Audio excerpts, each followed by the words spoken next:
Florida's Attorney General is now inviting people via social media to turn in their ex-lovers to be deported.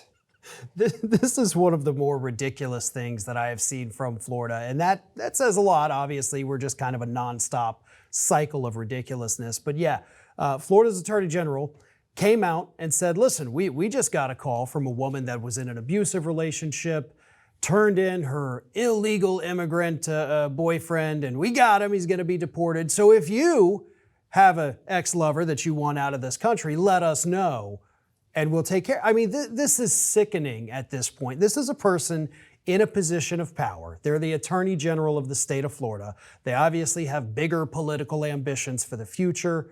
And even if this is said in jest, it is such poor taste that it just shows the complete lack of class and empathy that our politicians down here have. Well, and DHS on the national level reposted this and added the rhyme from domestic abuser to deported loser. So they added a little rhyme to it to help folks understand, I guess. And this is the same man who was the brainchild of Alligator Alcatraz. This was this Attorney General who had been a very prominent advocate on the anti-wokeism behind DeSantis. Interestingly enough, and our viewers may not be aware, the scandal, the Hope DeSantis scandal that has been breaking, he is also deeply involved with that. And I have some quotes from some new reporting from the New York Times that there were text messages from this AG telling the groups that received the dark money to the governor's wife to urge them to spend the money before the board knew about it. So he's deeply involved with this scandal that's developing in Florida with DeSantis and DeSantis' wife.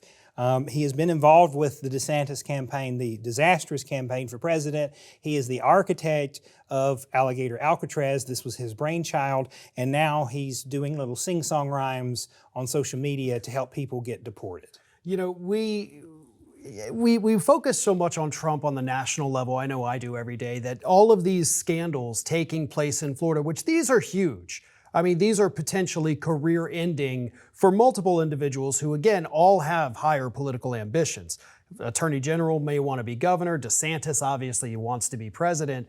This is a major scandal that kind of gets overshadowed because every few minutes there's a new ridiculous thing that Donald Trump has done. But it is something that people need to be paying attention to because we're dealing with somebody that very well could be the next Republican president of the United States, involved in this kind of, money laundering almost scandal with his wife, with the Attorney General, with other officials in Florida. This has just criminal stink all over it to me. And I don't think we're going to get a real investigation of any of it because the person who would be running the investigation is also at the heart of this scandal, as you point out here. So it's a very disappointing situation that we have, and especially given the fact that we're not getting a ton of media coverage on it either. Well, and certainly I feel like Florida is a microcosm of what we're seeing on the national level, and we see DHS Secretary down here dealing with him wanting to partner on the Alligator Alcatraz stuff. I mean, certainly instead of enforcing crimes in Florida or fighting fraud, he's doing the cause du jour, which is immigration. He was also instrumental in flying, and folks may have forgotten, flying the immigrants from Florida to Martha's Vineyard. That was him too. So he human trafficked a bunch of people, and there were investigations into that. But again, to your point, he is the chief law enforcement officer in the state of Florida. And we're not going to get any help from the federal government. They loved this photo op of disrupting these people's lives and lying to them, flying them to a state, and all the problems that caused. He has started Alligator Alcatraz, and it's been more successful than he could have possibly imagined in the sense that it is a great thing for them. They truly believe that this is a great thing for them, that they've built this concentration camp in the Everglades for folks. And now he's posting this laughy, let's deport your jilted lovers. It's really disgusting. It is. And for the record, as far as I've seen, this was an accused domestic abuser.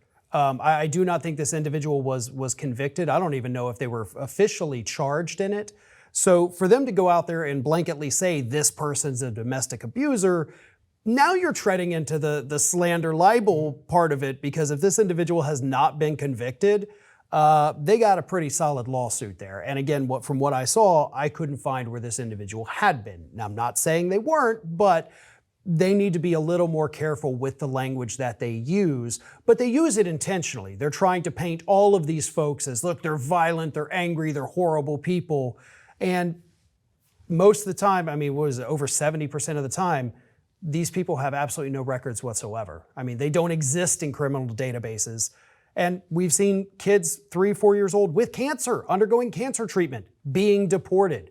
So this isn't something for the Florida Attorney General to laugh at or mock or make light of. This is a very serious thing that most of the public has now turned against Republicans because of this. Well, and I hope the public holds him to account, because the enablers like him, these are the ones that are furthering, Trump's agenda and this disgusting human rights abuses that we're seeing. This is the man that was the architect of it. And the reason he is the architect of it is because he believes this will help his political career. And that's just bared out time and time again.